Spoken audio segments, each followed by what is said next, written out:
Bismillahirrahmanirrahim. Assalamualaikum warahmatullahi wabarakatuh. Alhamdulillah nahmaduhu wa nasta'inuhu wa nastaghfiruhu wa na'udzu billahi min shururi anfusina wa min sayyiati a'malina. May yahdihillahu fala mudilla lahu wa man yudlilhu fala hadiya lahu. Asyhadu an la ilaha illallah wahdahu la syarika lah wa asyhadu anna Muhammadan 'abduhu wa rasuluhu la nabiyya wa la rasula ba'da. Rabbi shrah li sadri wa yassir li amri wa hlul 'uqdatam min lisani yafqahu qawli. Allahumma anfa'na bima 'allamtana wa 'allimna ma yanfa'una wa zidna ilman wa jannibna ma yadurruna fi dinina wa dunyana ya arhamar rahimin.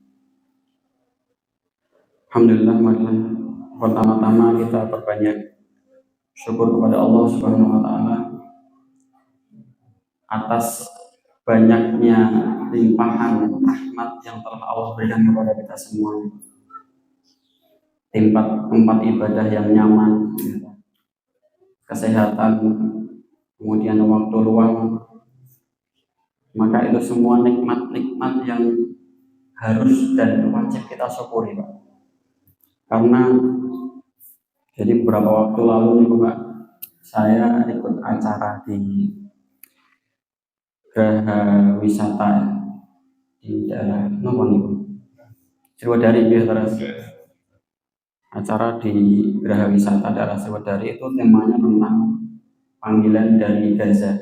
Jadi mengabarkan bagaimana kondisi masyarakat Gaza yang ada di Palestina saat ini. Jadi kalau kita melihat kisah-kisah kondisi mereka, Pak, maka itu insya Allah akan menambah rasa syukur dalam diri kita.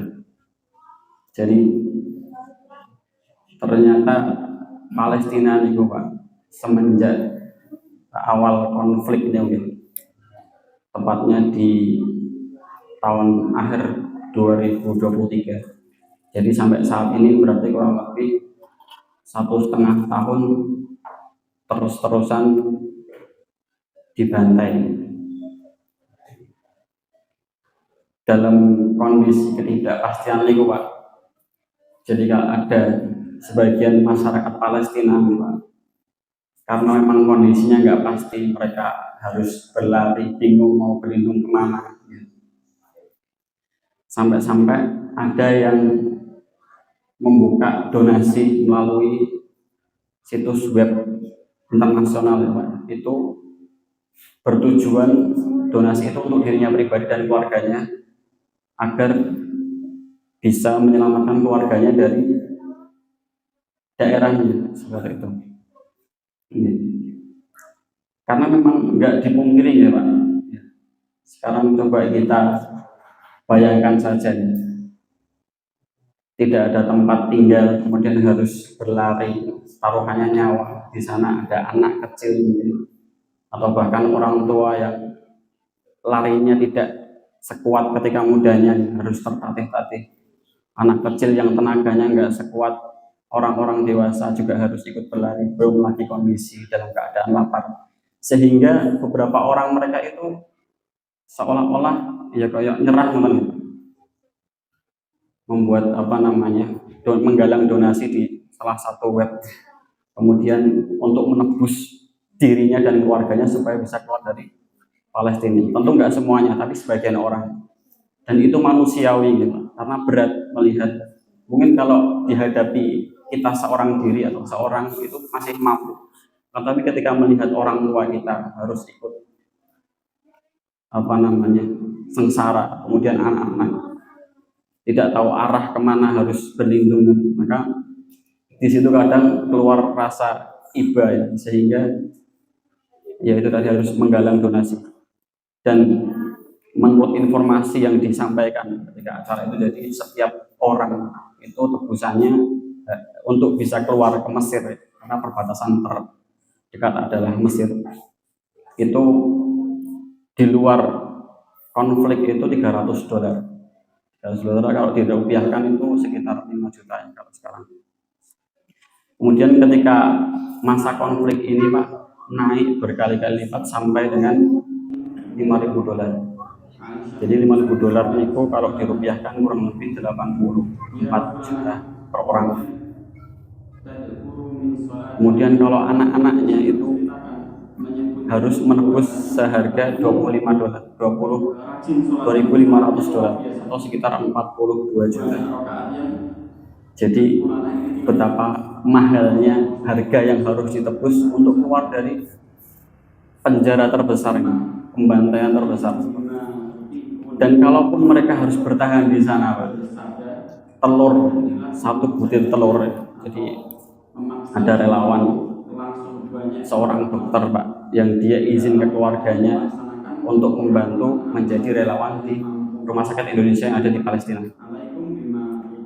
Kemudian keluarganya mengizinkan karena ketika itu terjadi gencatan senjata gitu. Ya udah diizinkan oleh keluarganya, maka pergilah dia karena alasan sudah gencatan senjata.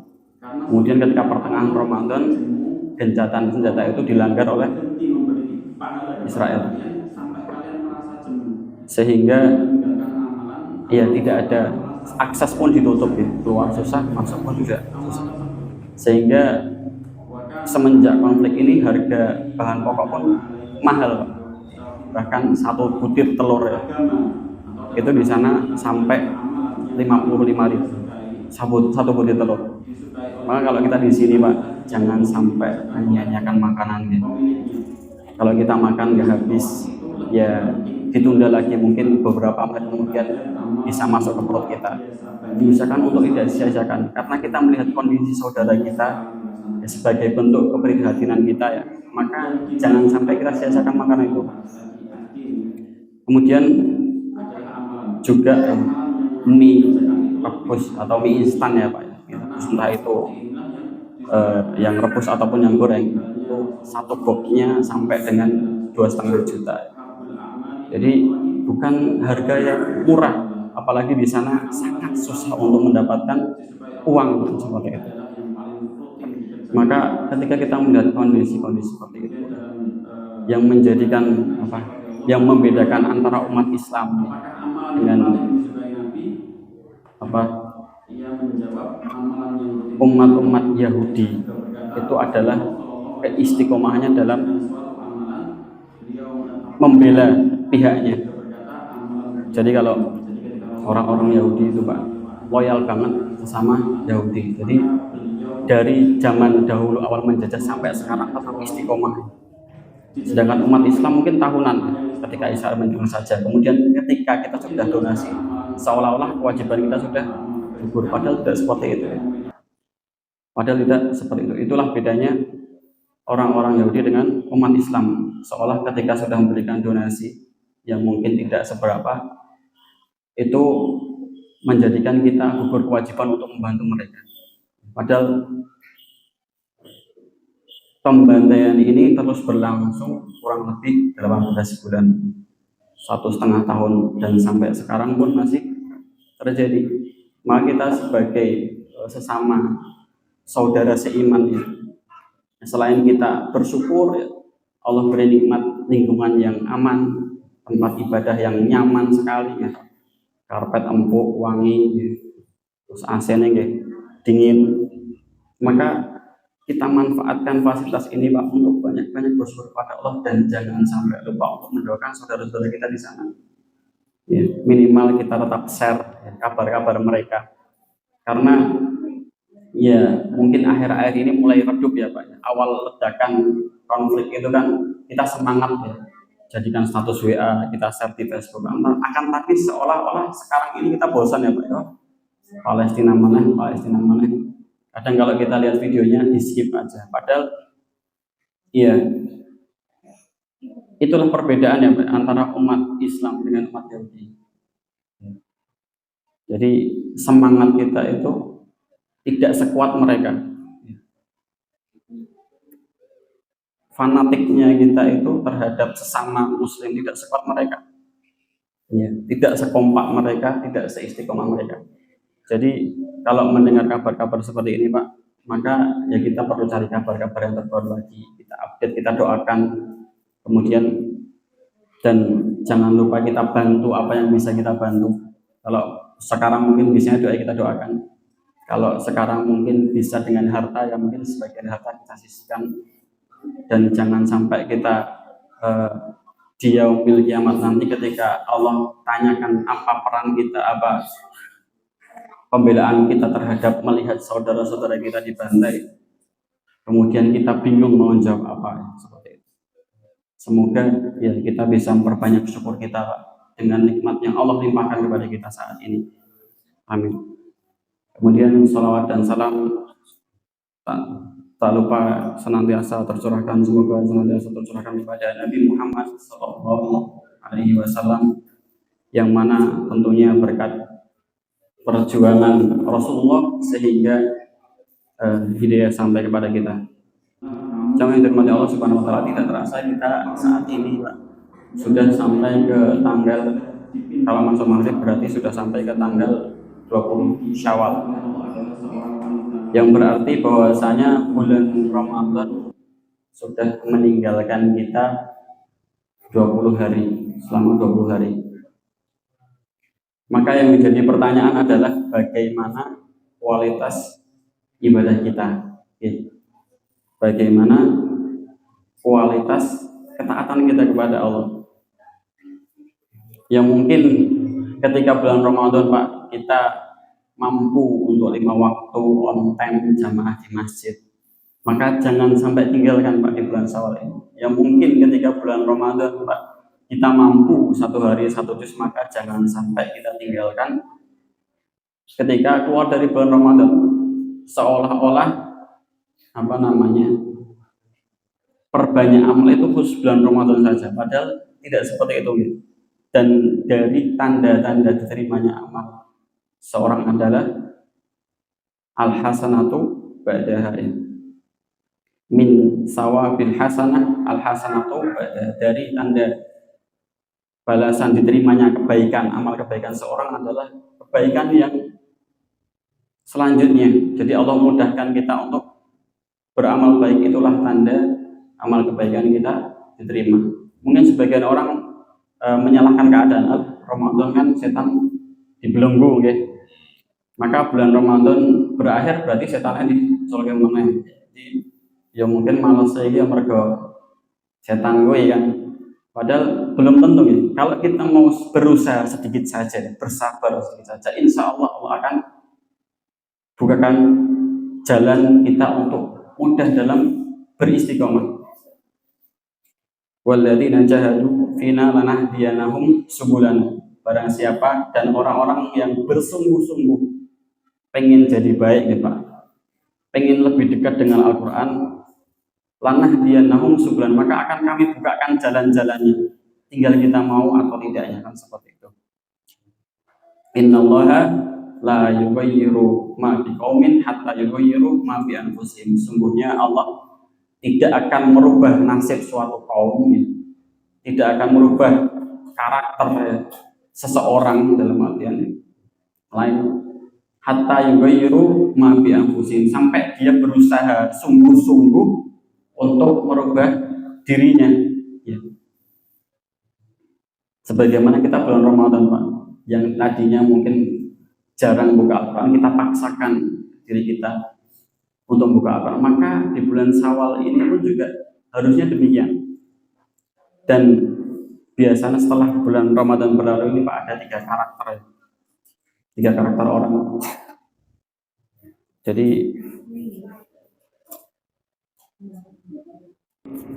dalam setelah bulan Ramadan ini ada 3 golongan manusia. Yang pertama, golongan pertama adalah golongan manusia yang mungkin sebelum Ramadan adalah orang yang taat, sholat tepat waktu, kemudian banyak zikir, diluangkan waktunya untuk membaca Al-Quran. Kemudian ketika masuk bulan Ramadan bertambah kebaikannya karena Allah lipat gandakan dari pahalanya itu, sehingga dia memanfaatkan momen ini.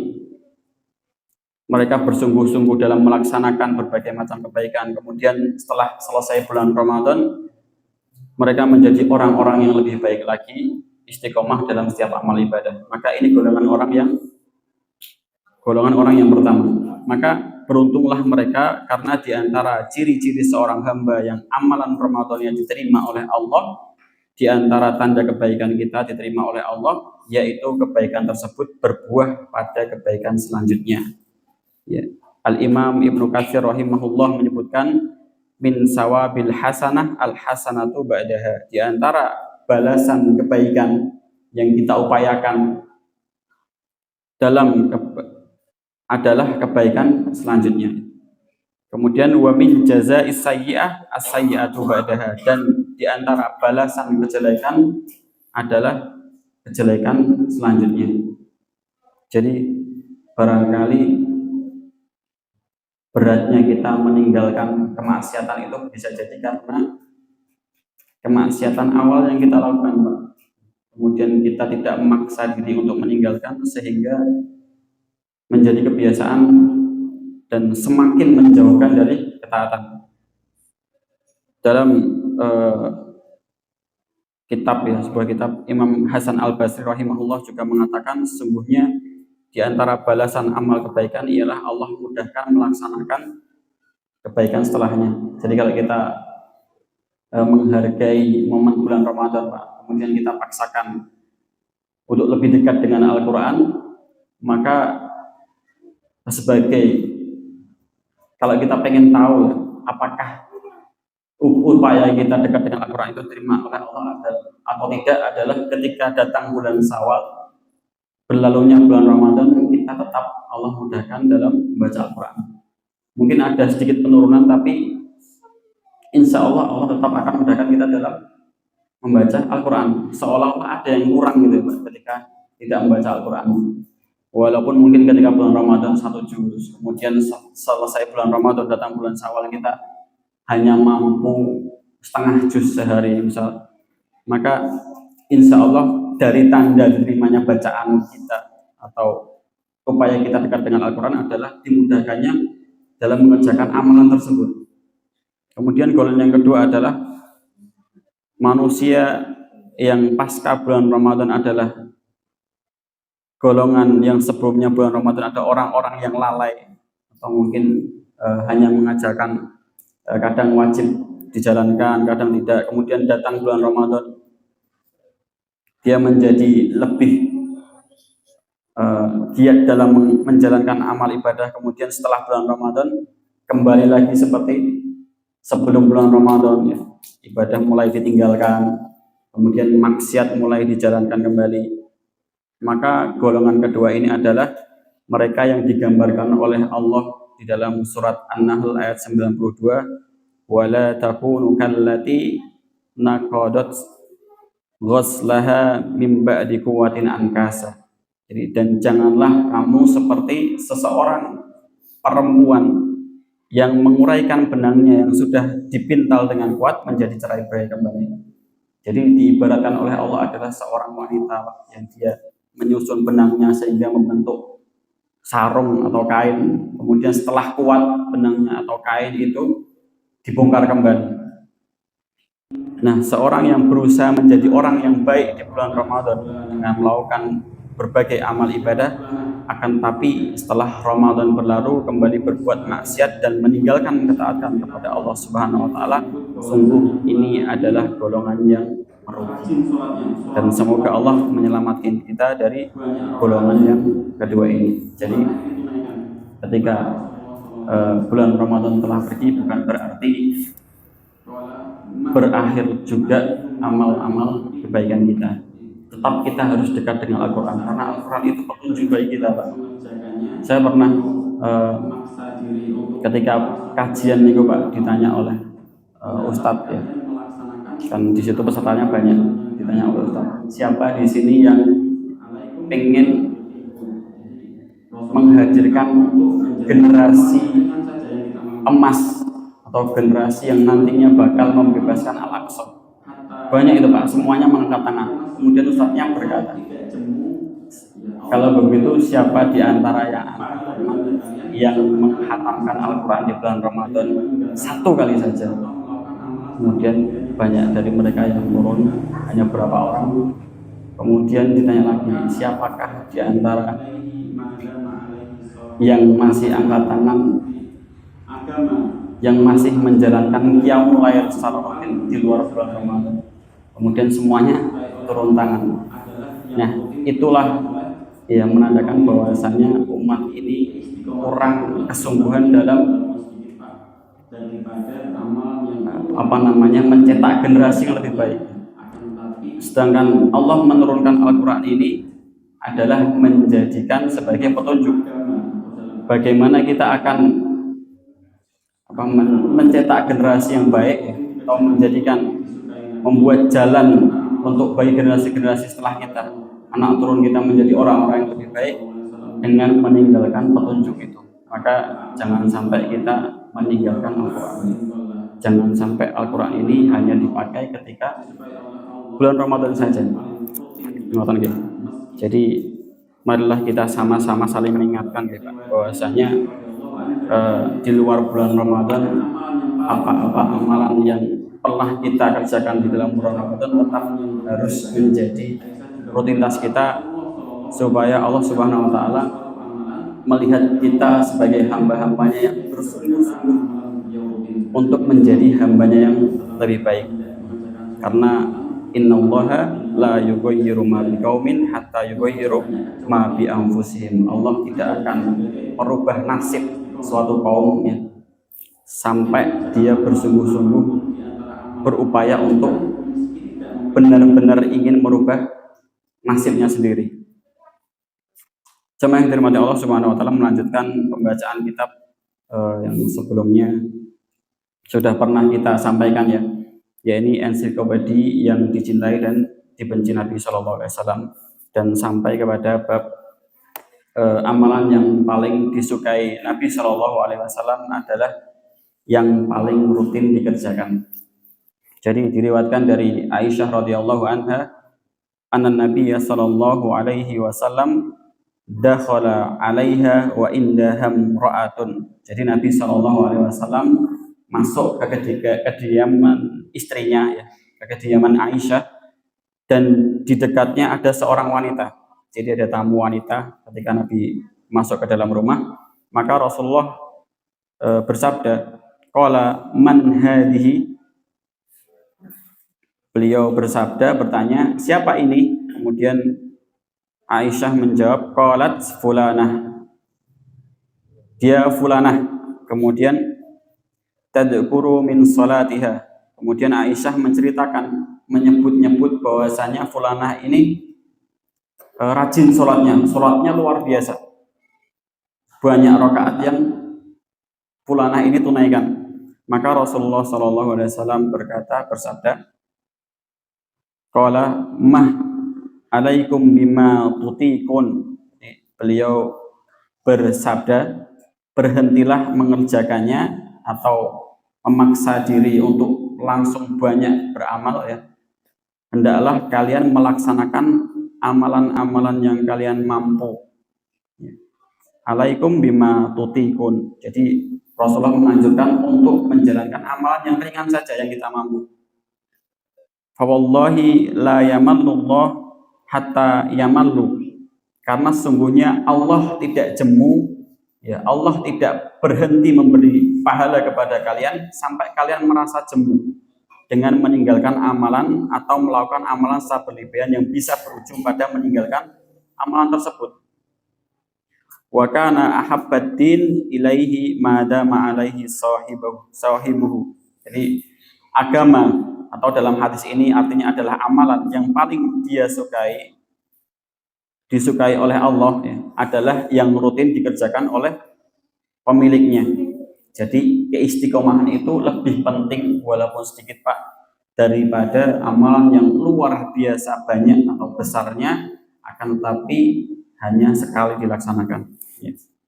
Kemudian yang dimaksud agama atau dalam hadis tadi ad-din ya, adalah amalan yang rutin dikerjakan itu lebih disukai Nabi, karena amalan seperti inilah yang disukai Allah. Seperti halnya Rasulullah SAW mengabarkan dalam sebuah hadis, habul a'mali ilallahi adwamuha wa in qalla. Amalan yang paling disukai oleh Allah adalah yang paling rutin dikerjakan meski sedikit. Kemudian dalam riwayat lain Aisyah radhiyallahu anha ditanya, apakah amalan yang paling disukai Nabi? Ia menjawab, amalan yang rutin dikerjakan. Aisyah juga berkata, Rasulullah Shallallahu Alaihi Wasallam ketika mengerjakan suatu amalan, beliau menetapkannya.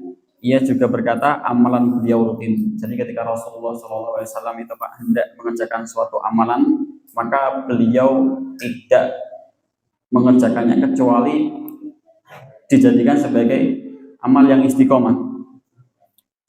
Rutin mengerjakan amalan apapun di antara amal-amal kebajikan, meski tidak memiliki utama, lebih disukai Allah dan nabinya daripada amalan yang lebih besar pahalanya, namun tidak dilakukan secara rutin. Jadi Rasulullah Shallallahu Alaihi Wasallam mengingatkan kepada kita semua kaum muslimin ya bahwa jihad memerangi diri dengan melakukan amal-amal soleh itu sampai pada batas ketidakmampuan. Karena agama itu mudah, sebagaimana Nabi Shallallahu Alaihi Wasallam sampaikan dalam sabdanya, Inna dina yusrun walan yushadad dina ahadun illa ghalabah. Sungguhnya agama itu mudah dan tidaklah seorang mempersulit agamanya dengan membebani diri melakukan ibadah yang melebihi batas kemampuannya, melainkan agama pasti mengalahkannya. Jadi mengembalikannya kepada batasan yang mudah. Wa abshiru wasta'inu bil ghadwati warauhati wa syai'in minatul jah. Jadi tetaplah pada kebenaran,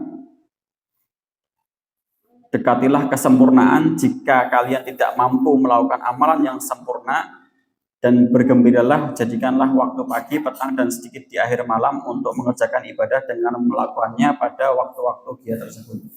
Jadi Rasulullah menganjurkan bahwasanya kalau kita hendak menjalankan suatu amalan, kalau kita lihat di Ramadan ini kan amalannya langsung maksimal ya, yang mulai langsung 12, langsung 11 rakaat. Maka kalau kita merasa berat melaksanakannya, maka diawali dulu mungkin dengan satu witir, gitu. Satu witir ketika kita mampu, gitu. Maka ditambah lagi dengan sholat qiyamul lailnya 2 rakaat, maka jadi 3 rakaat. Kemudian ketika mampu naik lagi levelnya, naik kemudian sampai dengan batas kemampuan kita. Maka ketika kita meninggalkan bulan Ramadan, jangan sampai jeglek banget amalannya. Duha tinggalkan, Al-Quran ditutup lagi, kemudian qiyamul lail atau belas gitu. Maka tetap berusaha kita jalankan meskipun sedikit. Ya mungkin di dalam bulan Ramadan kita mampu sholat duha 8 rakaat, maka di luar Ramadan ya kita cicil dengan 2 rakaat. Begitupun dengan tilawah dan lain sebagainya. Jadi agama itu memiliki kemudahan, atau agama ini disebut mudah sebagai bentuk penekanan jika dibandingkan dengan agama-agama sebelumnya, karena Allah menghilangkan belenggu dari umat ini yang membelenggu umat-umat sebelumnya. Salah satu contoh yang paling jelas adalah taubat. Jadi umat sebelum kita adalah dengan cara membunuh diri mereka sendiri ya, dalam surat Al-Baqarah ya Pak ya. Sementara taubatnya umat ini adalah dengan melepaskan diri dari dosa, bertekad untuk bertekad untuk tidak melakukannya lagi dan menyesal. Jadi kalau umat sebelum umat Nabi Muhammad itu Pak, kalau ingin bertobat dari dosanya, maka bentuk tobatnya adalah bunuh diri, gitu. Tapi sayangnya Allah kepada umat Nabi Muhammad, tobatnya cukup berjanji untuk meninggalkan dosa dan tidak mengulangi lagi, ya. Tapi itu menjadi dilema bagi kita ya Pak. Kadang berbuat dosa kemudian bertobat karena hukumannya, karena cara tobatnya mudah, sehingga kadang kita menyepelekan hal itu, ya. Melakukan lagi, tapi tetap harus bertobat lagi karena Allah Maha menerima tobat. Jadi jangan sampai kita merasa putus asa ya dari rahmat Allah. Karena setan itu terkadang menjadikan kita Pak, minder terhadap dosa-dosa kita. apa ya loh, apa ya wis dosanya gede sampai ini bakal diampuni, apa ya Allah bakal mengampuni dosaku. Yakinlah bahwasanya Allah pasti mengampuni dosa kita selama kita berprasangka baik kepada Allah. Jadi Allah itu sesuai dengan prasangka hambanya. Kalau kita berprasangka bahwasanya Allah itu maha baik, insya Allah begitupun Allah berlaku kepada kita ya. Kalau kita berprasangka bahwasanya Allah menerima taubat kita, insya Allah Allah juga akan berlaku demikian terhadap kita ya. Maka tetap berprasangka baik dan tetap bertobat dari dosa-dosa kita. Kemudian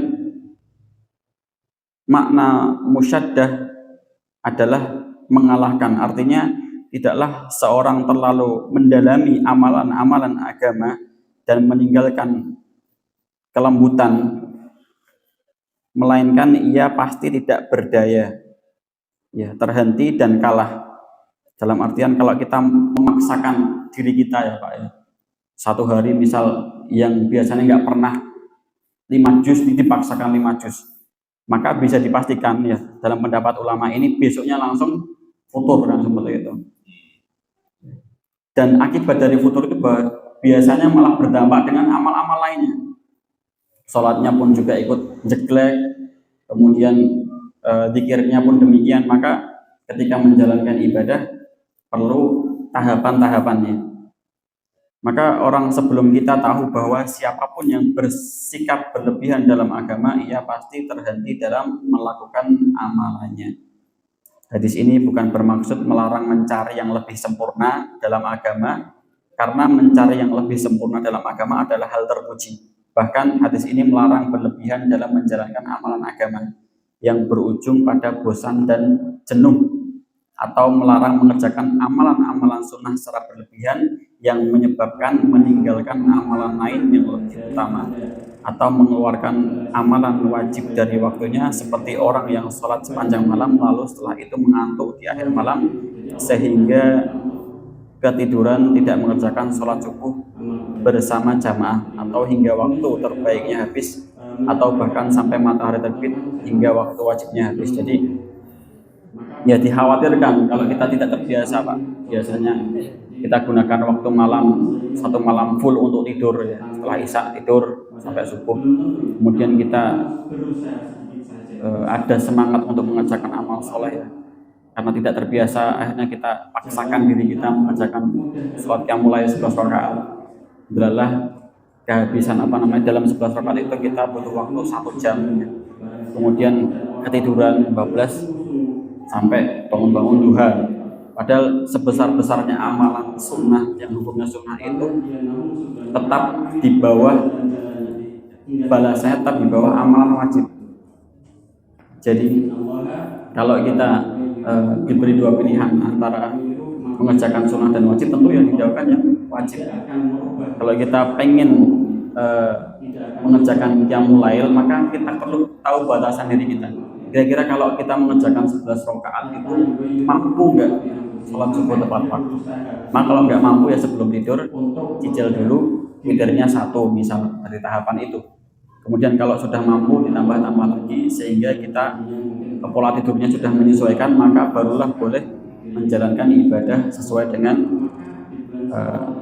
yang kita mampu ya, semaksimal mungkin. Kemudian selanjutnya Rasulullah SAW menyampaikan seruan kepada kaum muslimin agar melakukan amalan-amalan yang mereka mampu untuk mereka kerjakan secara rutin.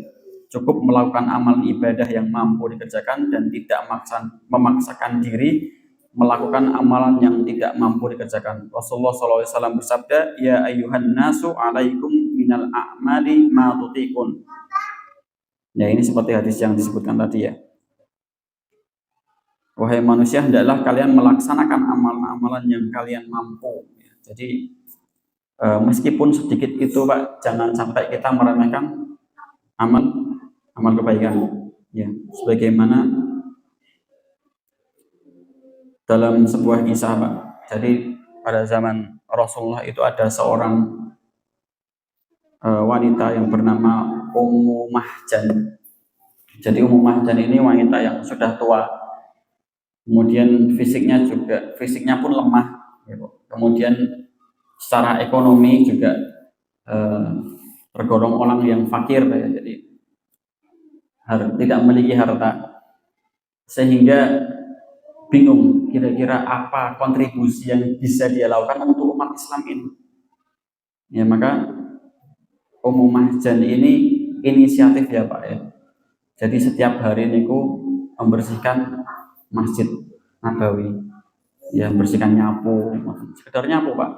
Karena yang ya itu yang dia mampu. Meskipun sebagian orang menganggapnya remeh ya, sepele, tapi tetap dia lakukan, tetap dilakukan oleh Mahjan ini Pak.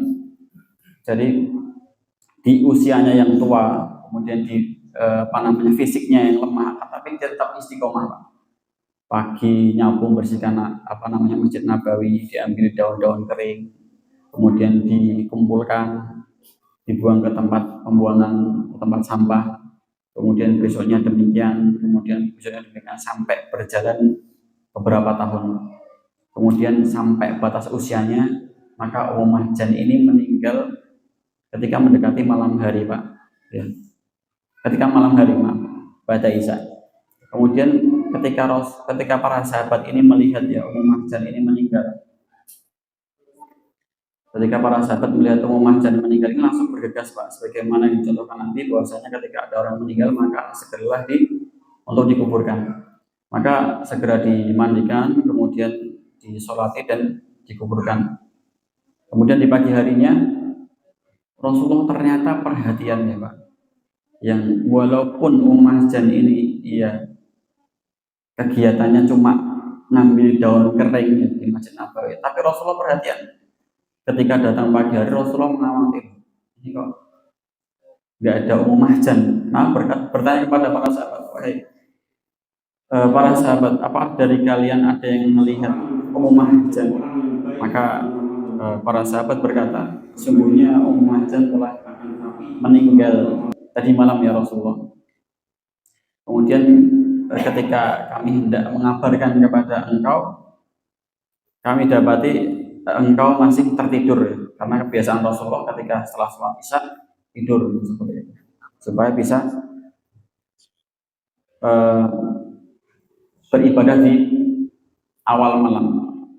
Maka Rasulullah bertanya kepada para sahabat, lantas di mana kuburan Mahjan? Antarkan aku ke sana. Kemudian Rasulullah diantarkan oleh para sahabat ke sana, dan kemudian Rasulullah menyolatkan Mahjan di depan makamnya, ya, sholat jenazah gitu. Kemudian setelah takbir 4 kali Rasulullah mendoakan Mahjan, dan dari amalan Mahjan tadi Pak ya, hanya sekedar nyapu, mungkin sebagian orang menganggap remeh ya, amalan yang ringan seperti ini ya, tapi karena dia istiqomah, maka balasan yang Allah berikan adalah doa dari Rasulullah. Jadi Rasulullah mendoakan Mahjan bahwasanya dalam sebuah hadis Rasulullah bersabda, inna hadhil kubura mamlu'atun dulmah ala ahliha. Sungguhnya kubur ini terisi dengan kegelapan atas penghuninya. Wa innallaha yunawwiruha lahum bisolati alaihim. Dan Allah meneranginya bagi mereka karena aku telah menyolatkannya ya. Jadi karena amal solehnya tadi ya Pak ya, walaupun ringan tapi dia kerjakan sesuai dengan kemampuannya dan secara istiqomah, maka Rasulullah mendoakan agar kuburnya Mahjan ini senantiasa Allah terangi ya. Maka dari itu amal kecil apapun yang kita istiqomahi Pak, walaupun hanya sebatas perkataan yang jujur ya, kita senantiasa menjaga ucapan kita untuk selalu jujur, ataupun hanya mungkin berkata yang baik, ataupun hanya sedekah 1 rupiah, 100 rupiah mungkin ya. Tapi kalau istiqomah, insya Allah Allah akan menilai amal keistiqomahan itu. Jadi bukan hanya amal baiknya, tapi juga amal istiqomahnya itu yang memiliki nilai tersendiri ya. Kalau mungkin ada seorang Pak sedekah, misal sedekah 1 juta, sedekah 1 juta dalam 1 waktu, insya Allah kalau ikhlas karena Allah pahalanya besar. Tapi kalau dijadikan eh, amalan yang istiqomah, maka dia akan menampung atau bersedekah setiap harinya 10.000 supaya bisa terpakai 1 juta ini dalam jangka waktu yang lama. Dan yang berat dari istiqomah adalah, dan yang menjadikan itu menjadi nilai yang lebih besar di sisi Allah adalah ketika kita istiqomah, memilih jalan untuk istiqomah Pak, sedekah walaupun sedikit 10.000 per hari daripada 1 juta langsung disedekahkan 1 hari, kita milih 10.000 1 hari misal, kemudian untuk menjadikan itu amalan istiqomah bagi kita, maka yang menjadikan berat adalah terkadang kita ketika iman itu turun, maka walaupun 10.000 itu terasa berat ya. Kadang kita berpikir ya Allah 10.000 enak, gue tuku somai ya kayak enak. Kadang kalau imannya lagi turun seperti itu, menjadi seolah-olah lebih enak gue tuku somai dibanding sedekah 10.000 yang dimati orang lain. Kadang seperti itu. Maka itulah nilai plus dari istiqomah. Begitupun sholat ya Pak ya. Kalau kita mampunya sholat witir 1 rakaat ya Pak ya, kita jalankan. Tapi ketika iman turun Pak, insya Allah kalau imannya lagi naik itu ya mudah-mudah aja 1 rakaat gitu. Tapi kalau iman lagi turun, ya Allah, awake pegel mulai kerja gitu. Dalam wudu yo banyune adem pisan. Akhirnya ada rasa bimbang, enake sholat tak prai sedina paling ya apa-apa. Nah, itulah beratnya istiqomah, sehingga Allah ada nilai tersendiri bagi orang-orang yang menjalankan ibadah meskipun itu kecil tapi istiqomah. Jadi ada nilai dari keistiqomahan dalam suatu ibadah. Maka Rasulullah itu paling disukai adalah amalan yang paling rutin dikerjakan atau amalan yang istiqomah dikerjakan. Ya mungkin hanya ini yang bisa saya sampaikan, ya semoga Allah Subhanahu Wa Taala mengaruniai kita semua kekuatan untuk senantiasa berada di jalan kebenaran ya, dan kekuatan senantiasa untuk menjalankan ibadah-ibadah yang istiqomah. Amin amin Allahumma amin. Dan sebelum saya tutup Pak, saya ingin menyampaikan satu hal ya. Jadi insya Allah akhir bulan ini saya mau pindah Pak. Jadi sebelum saya pindah, saya mohon maaf ya. Saya ingin mohon maaf sebesar-besarnya mungkin dari bapak-bapak atau ibu-ibu yang khususnya di Kidul Warung ini, kalau mungkin perkataan saya atau tindakan saya ada yang menyinggung panjenengan sedanten, ya saya mohon maaf sebesar-besarnya. Dan semoga ya dimaafkan ya, saya berharap semoga dimaafkan, karena ya saya tidak ingin ada satu kezaliman pun yang saya lakukan sedangkan belum termaafkan ya. Jadi insya Allah Pak, akhir bulan ini saya mau pindah, tapi nggak jauh dari sini, di daerah Kartosuro, karena memang bukan lingkungannya yang nggak cocok, bukan rumah kontrakan yang sekarang nggak cocok, akan tetapi ya ada mengajak. Jadi saya masih punya ibu ya Pak ya di rumah di Semarang. Sebelum saya memutuskan pindah itu, ibu ada temannya adik yang paling kecil ya. Tapi ketika adik sudah menikah dan dibawa oleh suaminya, jadi mau nggak mau ya harus saya ajak tinggal bersama di Solo. Kemudian di kontrakan yang sekarang sepertinya tidak memungkinkan karena kamarnya cuma setunggal ya. Maka saya cari tempat yang nyaman buat orang tua dan bisa ditinggali bersama-sama ya. Jadi akhirnya memutuskan untuk pindah. Ngoten Pak, jadi kalau misal ada salah, saya mohon maaf sebesar-besarnya ya. Mohon dimaafkan. Mungkin hanya ini yang bisa saya sampaikan. Akan tapi harapan saya ke depannya ya masih terjalin silaturahmi, dan kalau diizinkan ya, diizinkan untuk dijadwalkan belajar bersama di sini, dan semoga tidak ada salah lagi ke depannya di antara saya dan panjenengan sedanten. Ya mungkin itu yang bisa saya sampaikan. Aku qouli hadza wa astaghfirullah li wa lakum wa lisairil muslimina min kulli dzambin fastaghfiru innahu huwal ghafurur rahim. Wassalamualaikum warahmatullahi wabarakatuh. Waalaikumsalam.